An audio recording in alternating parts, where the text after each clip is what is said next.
J'ai besoin de toi, Jésus. Dans les moments de souffrance, Jésus, c'est ton nom que j'appelle. Dans les moments d'allégresse, Jésus, c'est ton nom que j'appelle. Jésus est, Jésus est,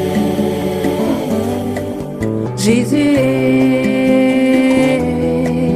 Jésus est. Shalom, shalom. Bonjour, que la paix soit avec vous. Soyez les bienvenus.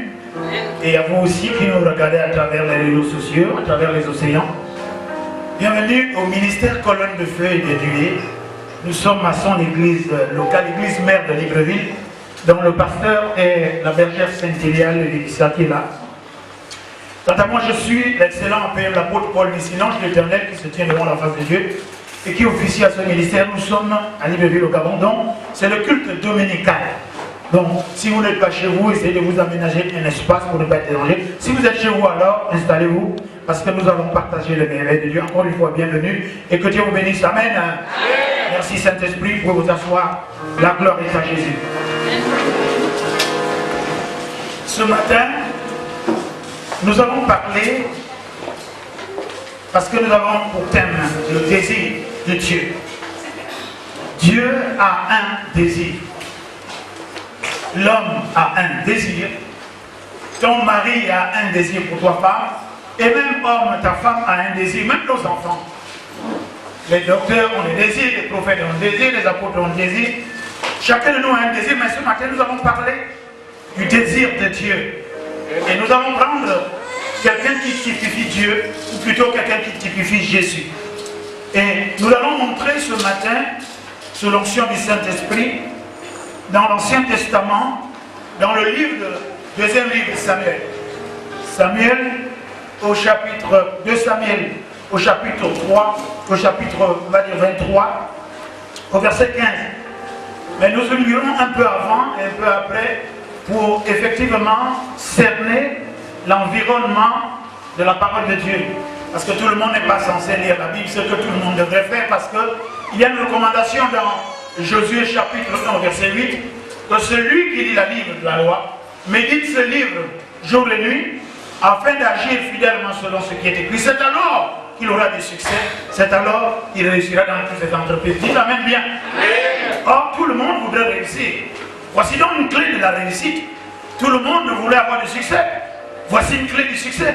Lire la Bible tous les jours, matin, midi, soir, à chaque instant, et agir fidèlement selon tout ce qui est recommandé, c'est-à-dire les principes, les préceptes, les lois, les ordonnances et les commandements de Dieu. Dites amen de bien. Et pourtant, beaucoup, n'est-ce pas, n'observent pas cette loi, ce qui est dommage et dommageable. Mais quant à vous, qui aimez la loi de l'Éternel, vous allez réussir. Alléluia. Parce que la parole de Dieu ne ment point. Elle ne lui retourne même pas sans avoir accompli ses desseins.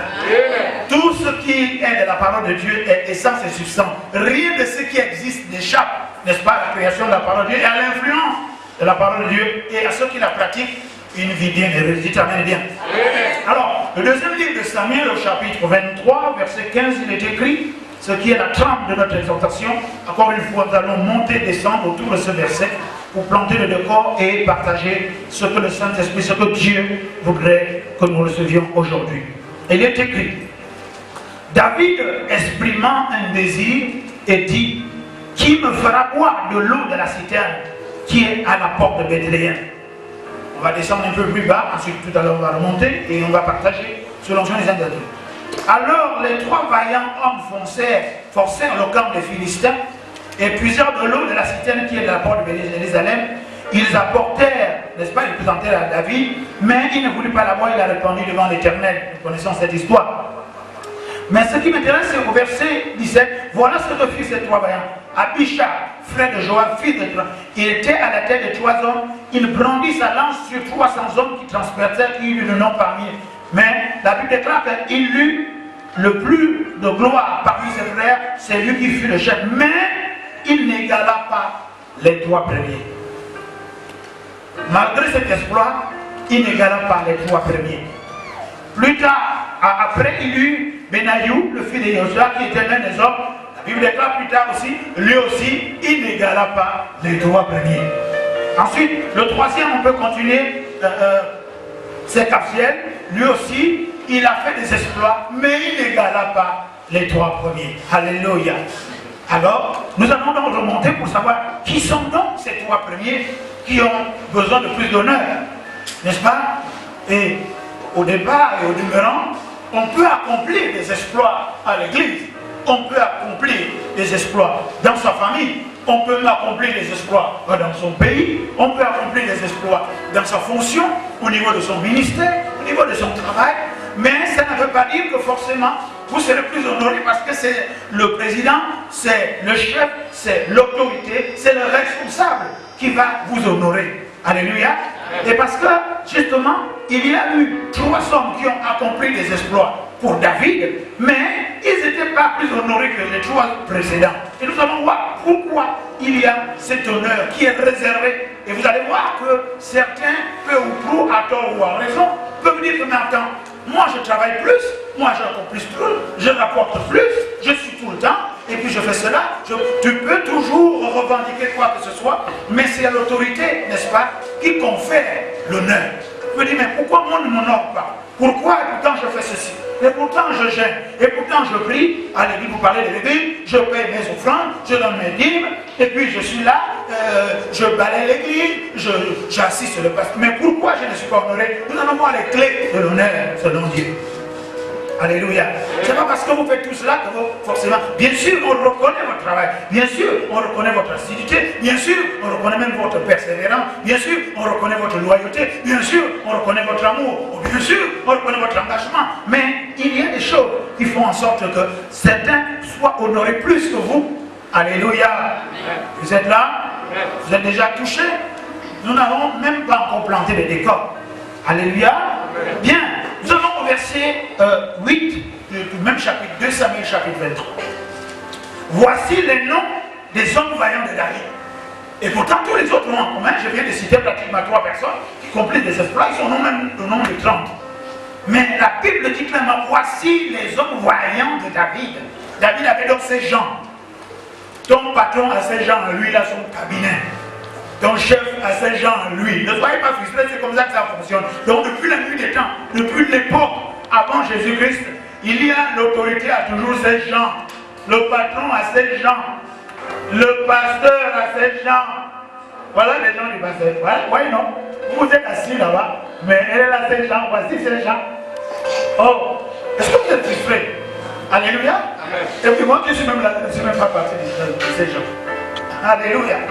Oui, toi-même, toi qui es ici et toi qui me regardes à travers les océans, il y a des gens que tu préfères et tu as des critères pour les sélectionner et pour les honorer. Même si moult personnes te rendent service, moult personnes te viennent en aide, mais tu as des gens. Vous avez votre cabinet, vous avez vos gens à vous. Oh, reconnaissez cela et dites Amen bien. Amen. Voici donc, il y avait Joseph Bencheba, de Taquini, celui qui brandit sa lance sur 800 hommes, qu'il transperça une seule fois. Quelqu'un peut dire balèze. Pourtant les autres aussi, hein, ont fait des choses. Mais David dit, sont ces gens, nous allons voir les critères. Oui, je vous le dis tout de suite, dans cette assemblée, dans ce ministère, moi aussi j'ai mes gens. Regarde ton voisin et dis, tu as tes gens, non? Pourquoi tu ne veux pas que rapporte ces gens? Alléluia. Oui, j'ai mes gens. Alors, ok? Oui, toi aussi tu as tes gens, vous avez vos gens, non? C'est l'occasion de le dire, moi aussi j'ai mes gens. Amen. Deuxième personne, la Bible déclare qu'après lui, Éléazar, fils de Dodo, fils d'Amoï, il était l'un des 3 vaillants hommes qui vivaient avec David et des gens qui s'étaient rassemblés près de combat, tandis que les hommes s'étaient retirés, ils s'étaient retirés à la hauteur. Celui-là, on va voir les caractéristiques pour être honoré selon Dieu par rapport à l'autorité. Le troisième, c'est il se leva, il frappa les Philistins jusqu'à ce que sa main soit lasse. Il a combattu les Philistins, nous allons voir ce que c'est que les Philistins. Il a combattu jusqu'à ce que son bras ne peut même plus. Mais il a gardé son épée malgré que son bras ne répondait plus. Parce que la chair peut effectivement influencer au moment donné dans notre vie spirituelle. Et le troisième, après lui, c'est Chama, le fils d'Agé de Hazar. Le Philistin, il s'est rassemblé, lui, il a défendu le champ. Alléluia. Nous allons donc partager, sous l'onction du Saint-Esprit, ces quelques paroles, mais qui sont profondes d'enseignement. David, l'homme selon le cœur de Dieu. David typifie ici, on va dire Dieu. L'homme qui est selon le cœur de Dieu est Dieu. Celui qui fait la volonté de Dieu est Dieu. La Bible dit, ne savez-vous pas que vous êtes des dieux? Bien sûr, avec un petit d. Dieu avec grand D et Dieu petit d se prononce toujours Dieu. Alléluia. Amen. La Bible dit que ce Dieu, entre guillemets, ce David, cette autorité, ce papa, ce pasteur, ce prophète, oui, il était pour ce chantre de l'Éternel, l'homme selon le cœur de Dieu, ce docteur, cet évangéliste, ce fils d'exhortation, ce roi, ce conseiller, un homme de guerre, ce guerrier, on va dire ce militaire, parce que c'était un homme de guerre, a eu un désir terrible. Voici donc les forces en présence. Il y a des hommes forts de David, il y a ces autres travailleurs, on va dire, ces autres combattants qui étaient aussi forts. Et de l'autre côté, il y a les Philistins, il y a David, et il y a la cité, il y a le désir du roi, il y a le désir du chef, il y a le désir de l'apôtre, il y a le désir de Dieu. Un désir, c'est quoi? Un désir, c'est tellement une envie forte, un souhait. Ce que Dieu veut pour son Église, c'est que nous soyons dans la consécration. Amen. Que nous soyons engagés auprès des pasteurs, des anciens. Nous soyons engagés dans l'Église. C'est ce que Dieu veut, des gens engagés pour l'œuvre de Dieu. Dieu veut des gens qui évangélisent pour la gloire de son nom et pour l'œuvre à laquelle il nous a tous appelés. Amen. Ce que Dieu veut, c'est que nous soyons sanctifiés, parce qu'il dit, soyez saints parce que moi je suis saint. Il le dit dans le livre de Pierre. Soyez saints parce que je suis saint. C'est ça que Dieu veut. Parce que sans effectivement la consécration, sans effectivement la sanctification, il n'y a pas un ministère glorieux. Il n'y a pas de réussite véritable. Sans la sanctification, il n'y a pas un impact véritable. Si la sanctifier, c'est se mettre à part pour Dieu et être éloigné du péché. Yes. J'ai entendu des gens dire, oh non, tel péché. Un péché, c'est un péché. Le salaire du péché, c'est la mort. Mais seulement, il y a des péchés qui souillent le temple du Saint-Esprit. Il y a d'autres fornications qui disent, alors non, il y a le péché de l'adultère, le péché qu'on fait dans la chair. Le mensonge aussi souille. Ce que Dieu veut, c'est que nous soyons préservés tout cela pour mieux le servir. Amen. Alléluia. Amen. Regardez David. David a un désir. Il veut boire de l'eau qui est à la citerne derrière les Philistins. Nous allons imaginer, nous allons pouvoir penser sous l'onction du Saint-Esprit, et pour que ça soit notre provision, que l'eau de la citerne là, comme on va dire le puits de Siloé, c'est la bénédiction. David voulait une bénédiction qui était derrière les Philistins. David voulait étancher sa soif. Toi, tu veux te marier. Je ne parle pas à la manière des hommes dans le monde, parce que les mondains se marient même plus que nous, mais la bénédiction de l'Éternel, c'est celle qui enrichit, il n'y a pas de chagrin. Amen. Dans un mariage où il y a Dieu, c'est vrai qu'il y en a dit et tout le reste, mais ça tiendra. Quand Dieu n'est pas dedans, ça ne marchera pas, parce que le mariage, c'est cette affaire de la corde qui a trois fils. Un fil, le mari, deuxième fil, la femme, troisième fil, c'est effectivement Jésus. Ça ne peut, et comme Jésus ne peut pas rompre, donc la bénédiction de l'Éternel, c'est celle qui enrichit, et il n'y a pas de chagrin derrière cela. David voulait une bénédiction. Il voulait boire de l'eau qui est derrière, n'est-ce pas, le camp des Philistins. C'est ça que David voulait. Et nous avons dit que le décor planté, c'est que les Philistins sont l'obstacle qui empêche la bénédiction. Le Philistin, c'est le péché, on va dire le péché coutumier, le péché habituel, le péché proche, tout le temps. Et pourquoi? Parce que les Philistins habitaient à côté de Jérusalem. Ils habitaient là, ils habitaient à côté d'Israël. Le Philistin, c'est cet esprit qui fait tous les jours, qui te combat tous les jours, puisque c'est ton voisin immédiat. C'est une tentation immédiate, une tentation de tous les jours. Un péché que tu dois combattre tous les jours, un esprit que tu dois combattre tous les jours, dans ta maison, dans tes pensées, dans ta façon de voir, dans ta façon de pratiquer, dans ta façon de parler, dans ta façon d'agir. C'est ça le Philistin. Le Philistin, c'est cet ennemi qui est là, implacable tous les jours. Amen. Pour certains, c'est la fornication. Tu prends la décision que là, maintenant j'arrête. Mais le Philistin qu'on appelle fornication te plaque encore. Tu prends la décision que j'arrête, mais le Philistin qu'on appelle adultère te plaque encore au sol. Le Philistin qu'on appelle mensonge, le Philistin qu'on appelle faux usage de faux, le Philistin qu'on appelle calcul, le Philistin qu'on appelle incrédulité te guette encore et te plaque au sol. David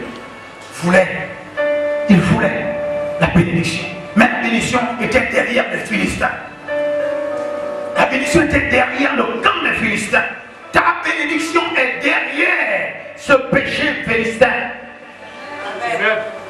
Tu désires te marier, mais ta bénédiction est en péché. Ce Philistin de ta vie s'appelle célibat.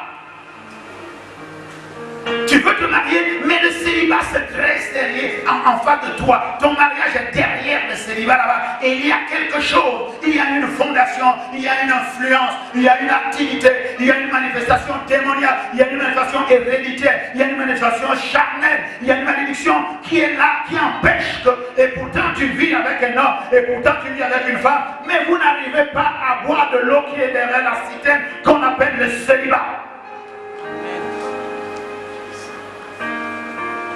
Et toi, tu as un ministère, un don que Dieu a donné pour servir, parce que tout cela a été donné pour l'œuvre de Dieu, pour l'édification du corps de Christ, pour que l'Église aille de l'avant et dans la victoire.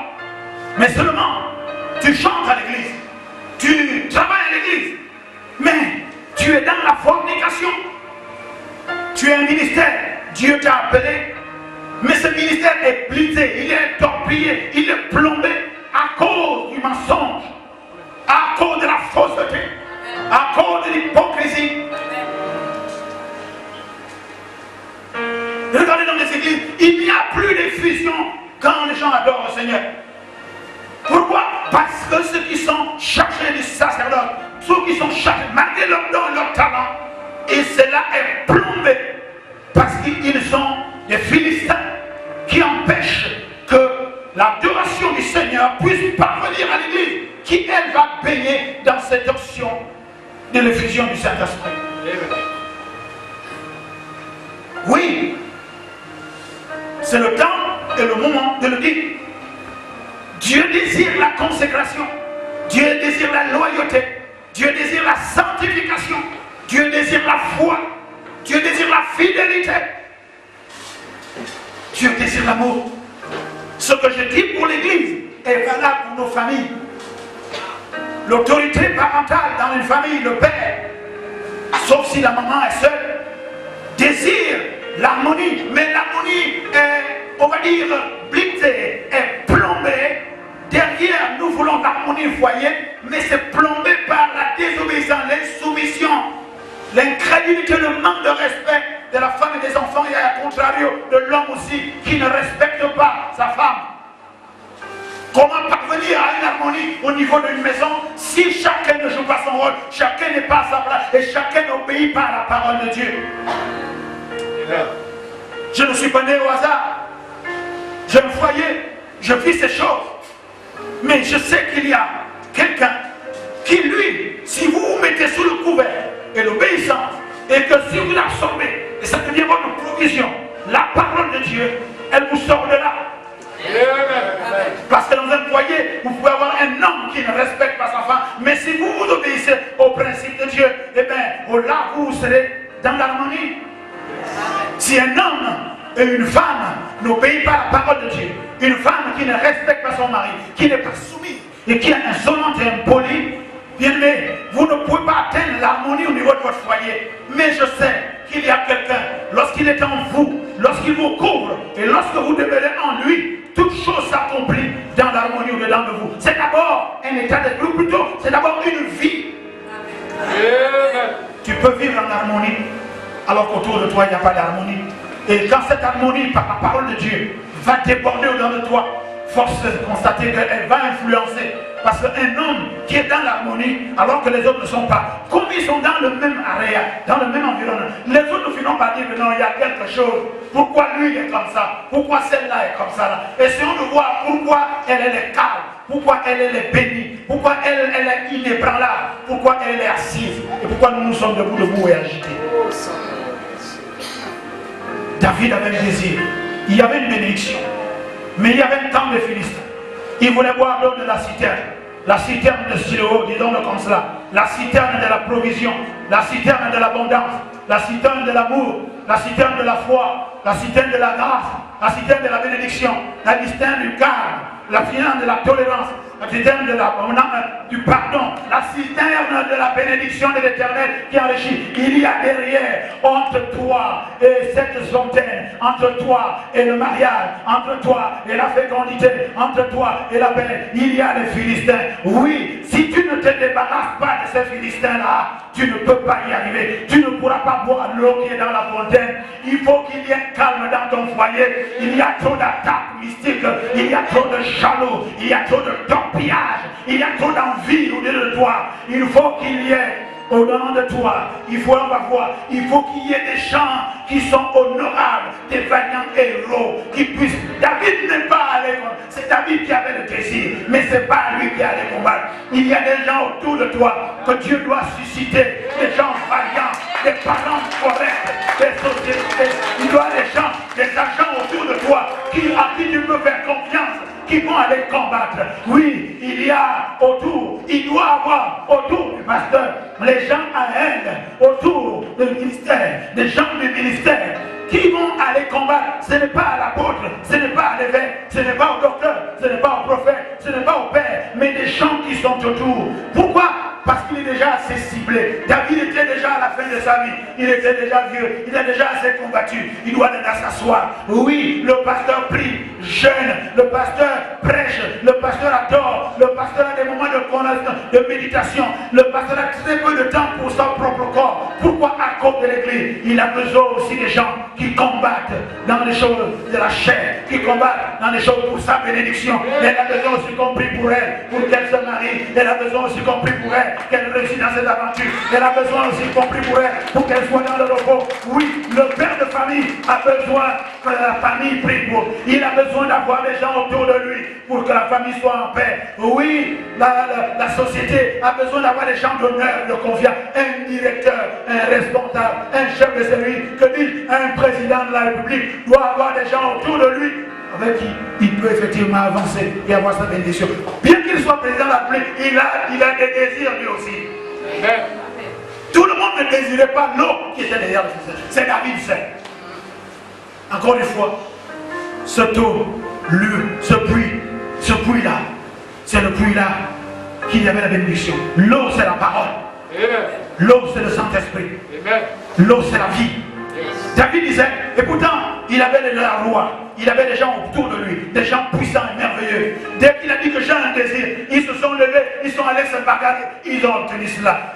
Mon bien-aimé, ma bien-aimée, et vous, et toi, qui m'écoutez et qui m'écoute maintenant, où que tu sois, sache que ton pasteur, toi qui es dans une église, sache que ton patron, toi qui es dans une société, sache que ton, je ne sais pas, un responsable, où que tu sois, a besoin des gens vaillants qui combattent pour ce désir. Oui, quand un chef se lève, il dit j'ai besoin de ça, il a besoin d'un vaillant qui dit moi je m'en vais. Il y avait un risque, oui, il y avait un risque.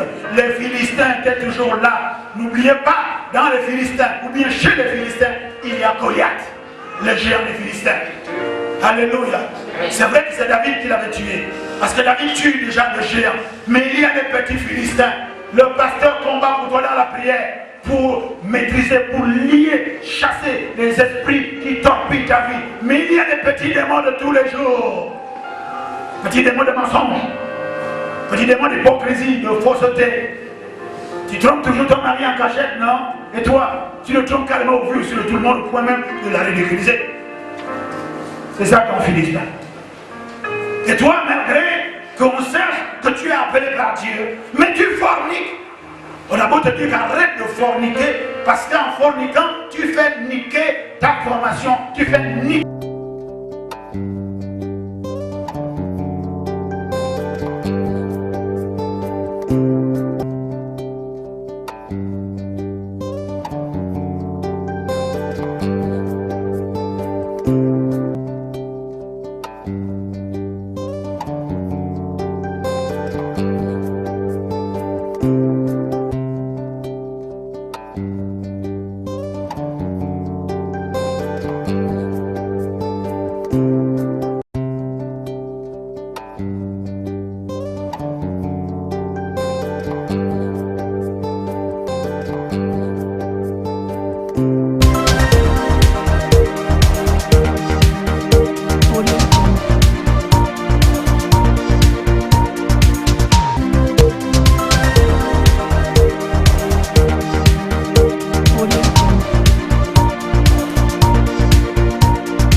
J'ai besoin de toi, Jésus.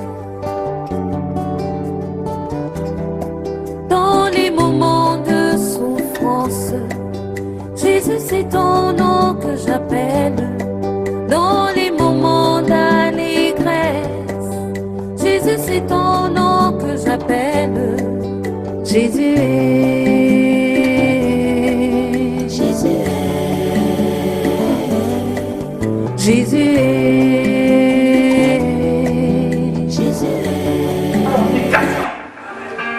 Ton appel est niqué.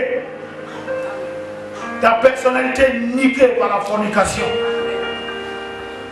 Tu joues à l'orgueil alors que ta vie est niquée.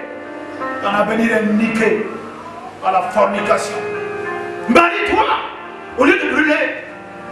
Aujourd'hui, non, on veut d'abord faire ceci, on a les parents ne se sont même pas réunis. Mais alors, si vous n'avez pas assez d'argent, vous allez les honorer après, allez les voir. Ils disent aux parents, nous voulons nous marier parce que nous sommes des chrétiens, parce que notre vie, notre futur, notre vision, ce que nous avons en train de faire est en train d'être nié à cause de ce péché de la saleté.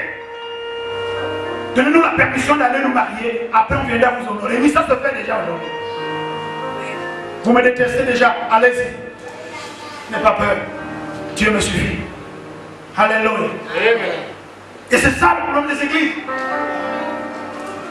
On investit sur nos enfants, on prie, on se dit qu'ils sont dans la consécration, dans la sanctification, mais après qu'est-ce qu'on voit? Ce n'est pas ça du tout. Mais si les coureurs dans une église, si ceux qui adorent le Seigneur ne sont pas dans la sanctification et qui ne sont pas consacrés, c'est du pipeau, c'est l'ambiance, c'est les groupes d'animation. Alléluia. Le sacerdoce, c'est d'un point à un autre.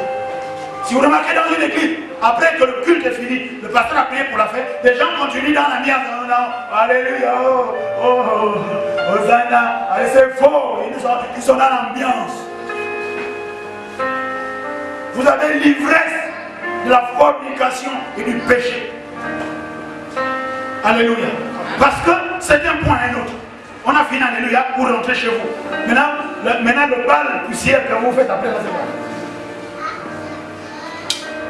Et un homme de Dieu qui vient, il regarde, il dit non, ils n'ont pas compris. Oh non, c'est pas bon. C'est solennel ici. C'est le lieu où on invoque l'Éternel, n'est-ce pas, non? Si vous voulez danser, dansez chez vous. Si vous voulez danser, mais alors mettez la musique. Vous voulez danser là-dedans, oui, mais il y a ce qu'on appelle le culte. Ça commence et ça s'arrête. Ça commence et ça s'arrête. C'est la maison de l'Éternel. On ne fait pas comme on veut. Vous êtes là? Cette maison est sacrée. Regardez les enfants des autres, les enfants de l'autre. Je ne veux pas citer une religion parce que nous ne faisons pas la guerre des religions. Mais allez dans les temples des autres. On va citer ce qu'on appelle le fils aîné. Allez dans les synagogues. Vous pouvez trouver l'ambiance là-bas quand le rabbin s'est retiré. Tiens, le Saint-Esprit me le permet. Chez les musulmans, vous voyez qu'après la prière, les gens peuvent faire ce que vous faites. Je m'adresse à vous tous, les chrétiens nés du nouveau, anciens nés. On va même parler chez le fils aîné, chez les catholiques. Quand le prêtre s'est retiré, tout s'arrête. Maintenant, vous êtes là après, on est en train de bénir. Oh, Jésus, tu es bon. Oh, Jésus, il n'y a que toi. Mais il n'y a que lui. Mais on aurait le respecter. Le sacerdoce, c'est sacré.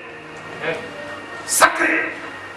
C'est pour ça que même quand on voit un prédicateur, votre pasteur, elle prêche, à un moment donné, le Saint-Esprit lui dit, ça suffit. Elle ne peut pas continuer. Elle s'en va.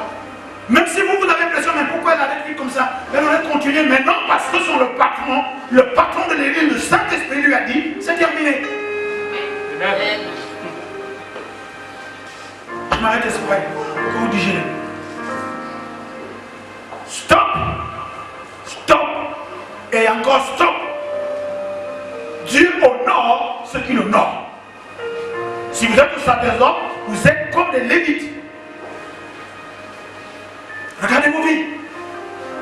Regardez vos vies. Et même d'autres viennent, même. Il n'y a pas de prière de repentance avant même pour dire, Seigneur, on va faire comment? Bon, puisqu'il n'y a que nous. Mais non, ils sont là, on commence à adorer. On est des super artistes. Les artistes, les chants sont devenus des artistes maintenant. Le chant de l'éternel ne chante que pour l'éternel. Et il chante dans la maison de l'éternel ou bien dans une campagne d'évangélisation pour glorifier l'Esprit de Dieu, pour que cet esprit prenne le contrôle de toutes choses. Les gens qui sont devenus des artistes super, regardez leurs super clips. Ils regardent s'ils sont maintenant, s'ils ont la réputation, s'ils ont le succès. Mais notre succès est l'éternel. Alléluia. Dieu a un désir, c'est que tu te consacres. Dieu a un désir, c'est que tu te sanctifies. Pour que ton ministère explose entre lui, pour que ton ministère soit reconnu d'abord par lui, et pour que la gloire de son nom vienne sur toi, et que toi, ta joie devienne parfaite. Que tu sois dans le repos. Tu es belle, mais pour qui? Une célibataire est belle pour son Dieu. Une femme est belle pour son mari. Et pour l'église, nous sommes l'épouses. Nous sommes beaux et belles pour le Seigneur Jésus. Amen. Pour louer Dieu. Amen. Mais si tu es belle pour celui avec qui tu forniques, tu es dans le péché et tu es dans la saleté. Tu es dans la saleté. Oh, il y a un échappatoire, viens au sacerdoce, sanctifie-toi. Parce qu'après, tu es mis à part. Il n'y aura plus de péché pour toi. Parce que le Saint-Esprit aura pris le contrôle total de ta vie. Il y a des gens qui sont astreints à cette bénédiction. C'est-à-dire, si tu n'écartes pas le Philistin, tu ne peux pas boire l'eau qui est dans la citerne. L'eau là, c'est ta bénédiction que l'Éternel a prévue pour toi. Mais tu dois écarter. De la même façon, le peuple de Dieu devait sortir d'Égypte pour affronter la mer ou dépasser la mer derrière. Certains sont en train de dire, papa, tu tardes, tu mets tout le temps sur ça, hein, passe vite. Et ne passe pas. Ne passe pas. La Bible déclare que David avait un désir. Je viens de vous dire, le désir de Dieu, c'est que vous soyez bénis. Dieu n'a pas envoyé Jésus-Christ sur la croix, mourir sur terre, sur la croix, pour que vous soyez maudits, pour que vous soyez pauvres. Non, il s'est appauvri pour vous enrichir. C'est ce Dieu qui a dit, il n'est pas bon que l'homme soit seul. Donc le mariage, ça vient de lui. Il dit, je vais lui donner une femme, une épouse semblable à lui. Waouh, waouh, waouh, waouh. Une aide semblable. Donc en réalité, une femme ne peut pas être seule. C'est l'homme qui est seul. Jusqu'à ce que la femme vienne. Mais si tu estimes que tu es l'homme ou bien tu es la femme de cet homme, mais dis-lui de t'épouser. Pourquoi? Parce que Adam, tout de suite a dit quand il s'est levé, tu es os de mes os, la chair de ma chair, tu es ma femme, je t'appellerai ma femme. D'où vient cette habitude? Vous vivez ensemble avec quelqu'un depuis longtemps, il ne veut pas vous épouser. Mais alors dans ce cas, il y a un problème, venez voir votre pasteur, il y a un problème de fondation là-dedans. J'adore 25 ans de mari, 25 ans de vivre ensemble. Il n'y a même pas eu de présentation, mais virez-moi c'est rigolo. Et tout ça tient aussi de la femme. Tu vis avec quelqu'un, dis non, non, non, il te fait un enfant, il te fait 2 enfants, et puis on va se marier dans 2 ans. Pourquoi? Et dans 2 ans, il y aura un 3e enfant. Et tout le temps, là, vous ne faites que faire pour vous souiller. Et toujours dans ces cas-là, généralement, il n'y a pas de fidélité. L'homme a 5000 et une copine. La femme a peut-être pas 1000, mais 3 ou 4 businessmen là. Et la Bible dit quand tu vas dans la chair avec quelqu'un, vous partagez les mêmes démons. Les hommes qui ont des femmes dehors viennent, on appelle ça les livreurs à domicile. Livreur de saleté à domicile. La société du Gabon s'appelle comment? Qui livre ta poubelle? Hein? Sauveur à domicile. On doit aller jeter les ordures là-bas au dépotoir, mais il amène les ordures où ça? Dans le lit conjugal. Je t'aime moi non plus parce que mais tu n'es pas dans le sacerdoce.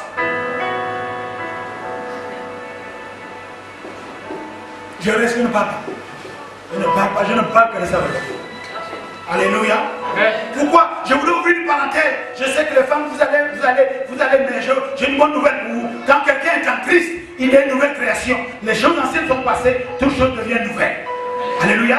Ça veut dire quoi? Ça veut dire que si avant tu faisais ces choses, maintenant que tu es en Christ, arrête de les faire. Maintenant je vais ouvrir cette parenthèse qui va faire beaucoup mal. Dans certains ennemis, dans certaines régions même de l'Afrique, même dans le monde, les gens épousent des femmes vierges. Oh, ça veut dire que personne n'a déposé les démons là-bas. Les hommes, si Madame étant puceau, c'est comme ça que nos parents se mariaient. La première fois ils connaissaient une femme, donc ils allaient sur le terrain, personne ne savait ce qu'il allait trouver. Oyo, ils découvraient le système que vous voyez déjà à la télévision eux-mêmes. Et on a leur demandé comment ça s'est passé là-bas. On dit non, on sait seulement que les machines ont réagi. Et puis la clé s'est rentrée dans le cadenas, on ne sait pas, mais c'était comme ça, c'est programmé en vous. Maintenant à toi, tu as une femme que tu connais pour la première fois et tu l'abandonnes. Pour celle que, pour un perroquet, tu parles déjà beaucoup de langues. Je rappelle que les femmes qui n'êtes pas, vous n'êtes pas vierges là, mais si vous êtes en Christ, vous êtes régénérés, n'est-ce pas? Les choses anciennes sont passées, arrêtez-vous à ça. Maintenant, si vous continuez, n'est-ce pas, à parler d'autres langues, là tu parles espagnol, là tu parles kéké, là tu parles français, là tu parles musulman, tu vas en mariage en parlant beaucoup de langues en même temps. Ça c'est quel genre de perroquet? Ça c'est le perroquet yabonais. Yabonais parle beaucoup de langues. Je ferme cette parenthèse. Quand tu trouves un homme qui est puceau, garde-le. Lui au moins n'a pas chargé de démons. Il n'a pas été dans l'association de collecte des ordures ou déposer à la maison. De collecte des démons. Et toi tu rencontres une femme vierge à qui tu montres le chemin. Je ne sais pas quel chemin, je préfère me taire. Et tu la laisses pour aller prendre occasion. Atimontos, c'est un quartier de chez nous au Gabon, c'est au Toit. On a dit c'est n'importe comment, au Tocha. C'était, voilà. Alléluia. Oh, beaucoup d'entre nous, en Christ, on a des regrets. Mais Dieu dit ne regrettez pas parce qu'en Christ vous êtes régénérés. Vous aurez dû recommencer beaucoup de choses. Amen, amen, amen. Vous ne dites pas amen, hein? Comme si vous ne dites pas amen. Alléluia. Amen. La Bible déclare que David a eu un désir. Et là, des gens se sont levés, on me dit, on va satisfaire le désir de notre pasteur. On va satisfaire le désir de notre roi. On va satisfaire le désir de notre patron. On va satisfaire le désir de l'autorité. Alléluia. Amen. Vous êtes là? Est-ce que vous connaissez même le désir de votre pasteur? Vous connaissez, hein? Non, on va parler des gens. On va parler des gens qui connaissent le désir. Hein? On dit les 30 autres, les 3 autres là, qui sont allés faire des exploits, qui ont amené l'eau. David a même laissé ça. Alléluia. Suivez-moi. Suivez-moi. Et David a exprimé un désir. Ils sont allés chercher l'eau. David a dit non, je ne bois pas de cette eau parce qu'au prix de leur vie, ils ont saigné sang et eau pour me satisfaire. Est-ce que vous êtes prêts à tout pour satisfaire votre pasteur? Pas moi, hein? Je suis déjà mort. Et aujourd'hui, quand les pasteurs prêchent que Dieu a besoin que les gens soutiennent son église, Dieu a besoin des investisseurs dans son église. L'évangile est gratuit, mais les moyens de l'évangile ne sont pas gratuits. J'ai dit ça dans cette église. Ça fait déjà plus de 2 ans, M. Tolé, que notre télévision a perdu la puissance. Mais personne ne se lève. Et Dieu m'a dit, Paul Messiapien, ne mets plus ton argent dans mon œuvre parce que tu vas croire que c'est toi.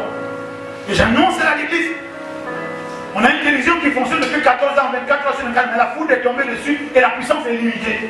J'ai même les devis pour réparer. Je parle à l'église, mais personne ne réagit. Donc, il n'y a pas dans cette église, dans ce ministère, que les gens sont, pourtant les gens sont bénis, mais qui dit, on va satisfaire le besoin, non pas de Dieu pour ce ministère, le besoin de l'évêque. Connaissez-vous le besoin de votre pasteur? Mais vous êtes limité à votre... Je vais d'abord satisfaire ceci. Ces gens-là se sont levés.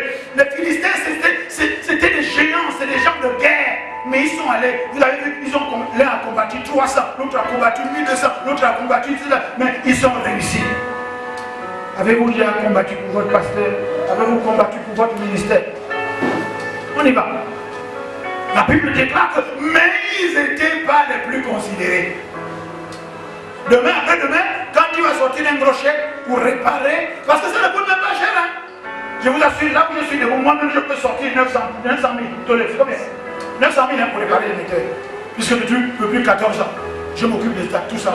Alors où je suis là, descend là, je donne 900 000 francs cash, on répare. Mais Dieu m'a dit, ne mets plus ton argent dans mes affaires, parce que tu vas croire que c'est toi. Là où je pars, je descends de l'estrade, je m'en vais, j'appelle lui, venez prendre les 900 000, on répare. Et nous avions, notre émetteur allait jusqu'au 23 et jusqu'au 22, jusqu'à Kanda. Mais ça fait combien? 2-3 ans que ça tourne, mais c'est limité maintenant quelque part là. Et je souffre de ça au-dedans de moi, je vous le dis clairement à l'international. S'il y a quelqu'un qui est touché par cette parole, je le bénirai. Je suis excellent en PM, je ne me plaisante pas avec ça. Ce qui sort de ma bouche, mon alliance avec Jésus, quand Jésus m'a apparu, m'a dit, tout ce que tu demanderas pour les autres, je te l'accorderai. Quant à toi-même, ne me demande rien, je sais ce qu'il te faut. Donc quand je demande pour toi, tu seras béni. Amen. Et chaque fois quand je prie pour toi, je défie, je dis, je te défie qu'à telle période, si tu fais ce que je dis, qui est conforme à la parole de Dieu, si tu n'es pas béni, viens me le dire, comme ça je vais avoir mon devant tout le monde. Donc si ton Dieu ne marche pas, le mien marche. Il marche avec les principes et je suis obligé de souffrir de ça. Connaissez le désir. Mais malgré ça, si demain après-demain tu le fais, tu vas dire non, c'est moi qui ai fait ça, c'est moi qui ai fait ça. La Bible déclare que David a dit oh, je le comme ça devant Dieu. C'est-à-dire que quoi que soit que tu fasses pour le désir de ton pasteur, le pasteur a dit tu as fait ça devant Dieu. Seigneur, regarde comment il a fait. Regarde comment maman Mélie a fait. Regarde comment maman Sigiaoui a fait. Regarde comment papa Ngema a fait. Regarde comment papa Oboro a fait. Regarde comment maman Arnel a fait. Regarde comment maman Félie a fait. Regarde comment maman Mouba. Et vous tous mettez vos noms. Dieu dit, ce n'est pas ça, le rêve. Maintenant, nous allons voir un peu plus haut ce que c'est que le rêve. Vous êtes là? Oui.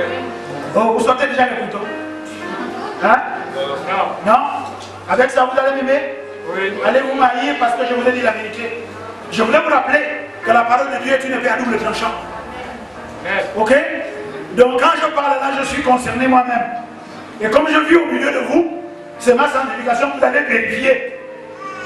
Ce que je dis, vous pouvez vérifier parce que je vis au milieu de vous. Alléluia. Je ne suis pas un pasteur itinérant, on va dire, il vient raconter l'histoire et lui parle. Non, je suis avec vous. Vous allez me rencontrer, vous allez me voir, vous allez me saluer, vous allez venir chez moi. Quand on est un homme de Dieu, acceptez le jugement de Salomon.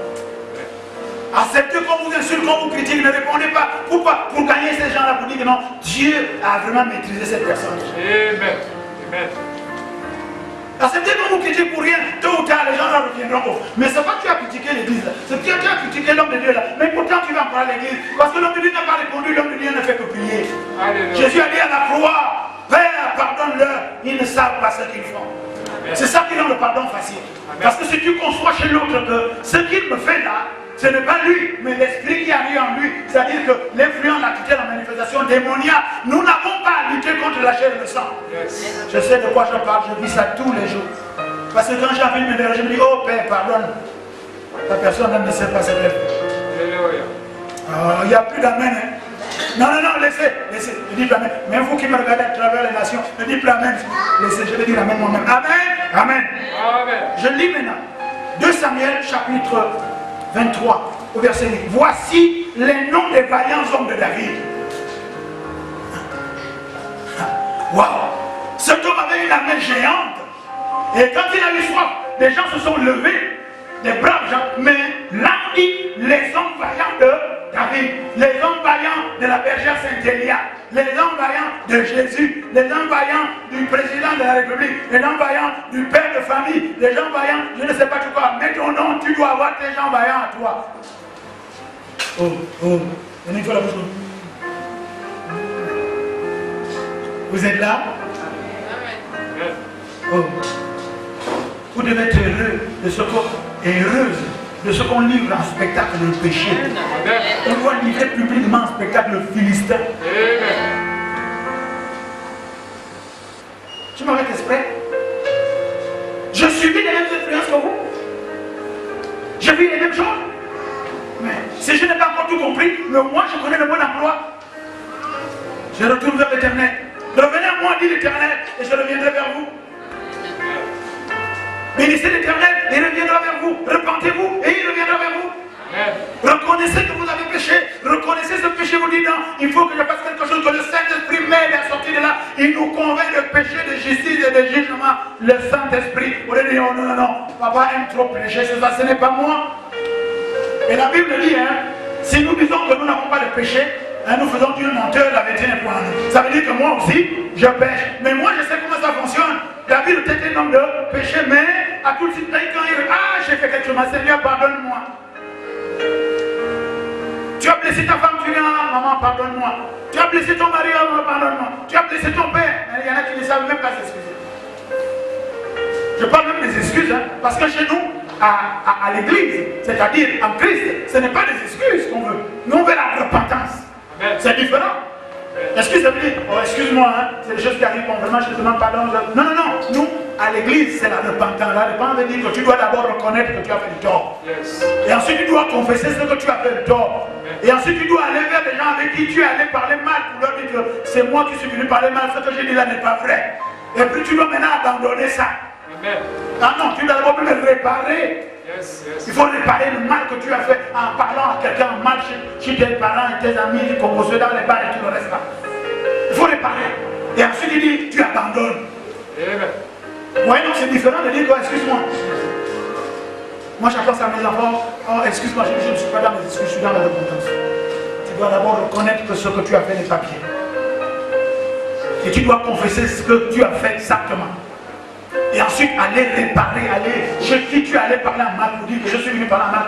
C'est pas vrai, j'étais en colère, j'ai menti. Et puis abandonner maintenant. Donc quand quelqu'un me dit, oh excuse-moi, je dis quitte là. Je ne t'excuse pas. Si tu te repens, j'accepte. Je continue. Vous allez me mettre dehors les gens. Ok, d'accord. Alors voici, il y avait donc Yosheb Bachebel. C'est lui qui brandit sa lance sur 800 hommes qui transperçaient en une seule fois. Voilà la révélation. Donc, ce coup-là, il y avait 800 ennemis. Vous êtes là? Il a pris sa lance, il a tué 800 personnes en une seule fois. Ça veut dire que ce gars-là a combattu pour David. Il était tout le temps avec David. Il a combattu pour David, il a tué tous les ennemis. Est-ce que vous êtes là? Maintenant, je pose la question, je descends vers nous, dans le ministère, dans les églises, partout. Est-ce qu'il y a un fils, est-ce qu'il y a une fille qui peut combattre pour son ministère, pour son église, au point à elle seule ou à lui seul de régler le problème?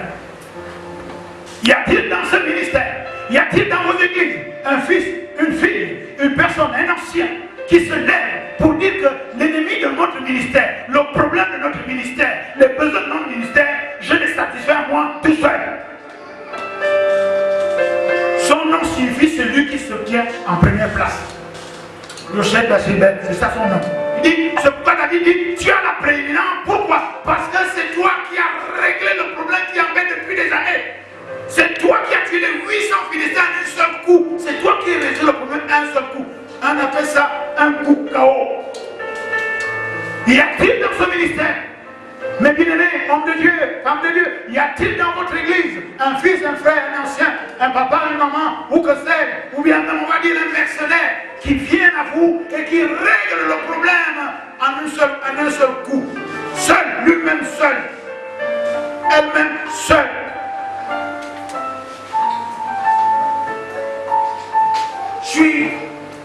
Chez nous, je suis, ça veut dire que c'est calme, silence.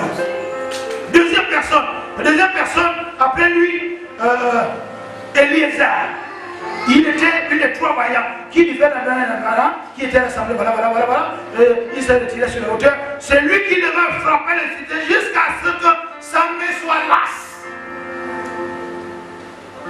Le deuxième que David a honoré, c'est-à-dire quelqu'un qui a combattu jusqu'à ce qu'il soit épuisé. Il a tellement frappé les Philistins que Samuel ne pouvait plus travailler. Mais quand vous lisez plus loin, la Bible déclare qu'il a continué à garder son épée. L'épée, c'est la parole de, la parole de Dieu, c'est l'épée de l'esprit. Ça veut dire quoi? La révélation, vous êtes là? Ça veut dire qu'il y a-t-il dans ce ministère? Y a-t-il dans vos églises? Y a-t-il dans nos familles? Y a-t-il au niveau du boulot quelqu'un qui va combattre pour la justice de son autorité au point où il est même déjà lassé? Mais lassé veut dire quoi? Dieu travaille avec des gens imparfaits. Vous êtes là? Dieu travaille avec des gens imparfaits. Il a dit, tu as tellement prié, mais le problème est toujours dans l'église. Tu as tellement jeûné, le problème est toujours dans l'église. Tu as prié pour ton mari, il est toujours pareil. Tu as prié pour ta femme, c'est toujours pareil. Dans la société, dans le pays, c'est toujours pareil. Mais la Bible déclare qu'Eliezer a continué à garder son arme, son épée. C'est-à-dire qu'il ne s'est pas séparé de la parole de Dieu. Ça veut dire qu'Eliezer, c'est le genre de brebis, de frère, de soeur, de papa, de maman, de chrétien qui, effectivement, est découragé, mais s'accroche à la parole de Dieu. Et surtout quand le leader est toujours debout. Amen. Moi, j'enseigne à votre pasteur que comment tu peux te décourager si moi je ne suis pas découragé. En ma présence, c'est ce qu'on appelle un leader. Quel que soit ce qui nous arrive, je dis super. Ça, c'est arrivé parce qu'on a baissé la carte. Allez, on y va. Mes enfants sont là. J'aime travailler, même si je suis déjà au 3e âge. Quand on arrive dans un chantier, tout le monde est paumé. C'est même moi qui me lève, moi qui suis paumé alors que tout le corps me fait mal. Après, on va me frotter le Vicago avec l'eau chaude, on me masse pour que j'essaie de me retrouver. Mais je dis, allez, debout. Allez, on y va, on termine. Allez. Comme disent les autres, viens là. On travaille. Alléluia. Quand on allait dans les pays de prière, c'est quand les brebis sont fatigués, c'est là que je me lève. Je prends le micro jusqu'au matin. Quand on allait dans des endroits de veille où on doit aller louer parce que le frère est mort, c'est à partir de 3h30, 4h du matin, les enfants sont partis, c'est là que je prends le micro, je deviens le chant principal et je chante jusqu'au lever du soleil. Alléluia. Voilà Eliezer. Y a-t-il dans cette église, y a-t-il dans ta famille, y a-t-il dans ta société quelqu'un qui se lève pour régler un problème au point où il est fatigué, le problème est toujours là, mais il est découragé, mais il tient toujours, il tient debout. Je dis, je ne lâche pas le problème, je ne lâche pas jusqu'à ce que, mais il est fatigué. Eliezer, c'est le dire, on te calomnie, on répand la méchanceté sur toi, mais la personne est à côté de toi. Et la Bible déclare que lui, il a payé sur le petit champ, un petit champ de lentilles.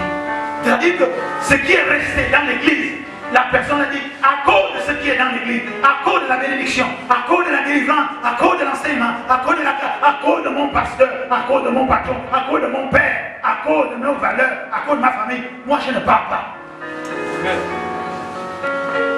C'est ça l'honneur. Voilà les trois gens que David a dit. Les autres sont allés combattre pour lui donner de l'eau, non? Mais David a dit, vous n'êtes pas plus valeureux que mes trois. On appelle ça des trois vaillants. J'ai fini.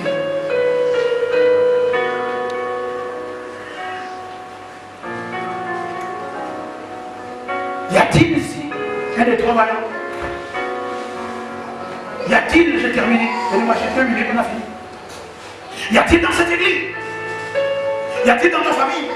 Y a-t-il dans ce pays? Y a-t-il dans vos ministères un fils, une fille, un papa, un maman qui se lève pour dire, je vais être honoré dans mon ministère. Je règle le problème. Il a tué les 800 Philistins lui-même seul. Y a-t-il quelqu'un dans cette église qui peut régler le problème? Que tout le monde arrive à régler lui-même seul, sans s'associer. Deuxième, c'est Eliezer. Eliezer, c'est quelqu'un, il va combattre jusqu'à épuisement, mais il ne lâche pas. Sa main ne pouvait même plus répondre, ça dit sa chair. C'est-à-dire que la foi est foutue, mais il est là. Je ne crois même plus que Dieu va faire quelque chose, mais je suis là. Ben, ben. Ah. Y a-t-il un papa, une maman, un fils, une fille? Il déclare. Mon temps de sens, ça c'est mon église, c'est mon ministère, c'est ma famille, c'est mon pays, ça c'est mon patron, ça c'est ma patronne, ça c'est mon président. Je sais que je suis l'objet de beaucoup de choses à travers de ça. Non, non, non, non. Le président a dit mon gouvernement ne m'a rien donné.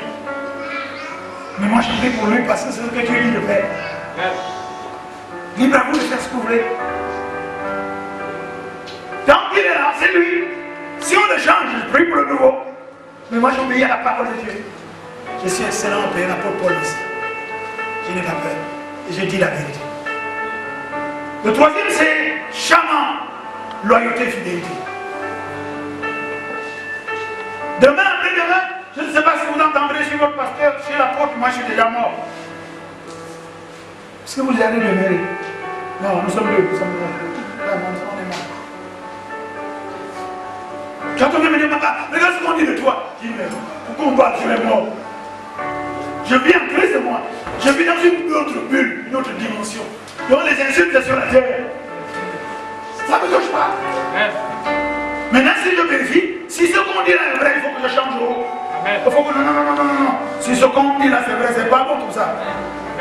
Non, non. Il dit, heureux vous serez quand on dirait n'importe quoi sur vous si ce n'est pas vrai. Maintenant, si c'est vrai, changez. Changez. Changez. Et Maranatha. On acclame Jésus. On acclame Dieu. Béni soit le Dieu divin. Béni soit le Dieu d'Israël. Vous avez été au ministère de l'Église, à son église mère, à la maison de prière, à Libreville, avec l'excellent apôtre, l'évêque Paul-Julien Messi, avec le pasteur local, la bergère Saint-Élia. Vous invitez à notre culte dominical. Shalom, shalom. Que Dieu vous bénisse à la prochaine fois. Merci.